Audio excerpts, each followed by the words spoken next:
வேணுமா வாங்க. Hi friends, நம்முடைய காலேஜில் ரீஹபிலிட்டேஷன் சென்டர் இருக்கு இல்லையா, அதில் இருக்கக்கூடிய திறமை வாய்ந்த பிள்ளைகளுக்கு ஆர்ட்ஸ் அண்ட் சயின்ஸில் இருக்கக்கூடிய ஸ்டாஃப் எல்லாம் உதவி செய்யணும், ஃபண்ட் ரைஸ் பண்ணணும் அப்படின்னு நாங்கள் பிளான் பண்ணி வீட்டில் இருந்து சின்ன சின்ன பொருளை எடுத்துகிட்டு வந்து வெஸ்டி ஸ்கூலில் அந்த பிரேக்கில் நம்ம சேல் பண்ணலாம், 2 days சேல் பண்ணலாம் அப்படின்னு சொல்லிட்டு நாங்கள் பிளான் பண்ணோம். நான் மாங்காய் எடுத்துக்கிட்டேன், எல்லாரும் ஒரு ஒரு பொருளை வீட்டிலேருந்து செஞ்சு எடுத்துகிட்டு வந்தோம். அது மாதிரி நான் மாங்காய் எடுத்துகிட்டு வந்தேன். கொஞ்ச நேரத்தில் எல்லாம் மாங்காவையும் அந்த பசங்க வாங்கிட்டாங்கப்பா. எவ்வளோ ஸ்பீடாக காலி ஆகிடுச்சு. ஆனால் மாங்கான்னு சொல்லி வாங்கிட்டாங்க. ரொம்ப சந்தோஷம்.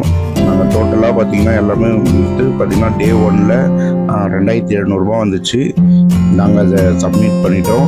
இங்கே பாருங்கள், இது நம்முடைய காலேஜு. இந்த காலேஜில் B Com general, BCA, B Sc computer science, AI, data sciences குரூப்லாம் அவைலபிளாக இருக்குது. இன்னமும் யாருன்னா உங்கள் ஃப்ரெண்ட்ஸ் இருந்தால் ரெஃபர் பண்ணுங்கள். தேங்க்யூ.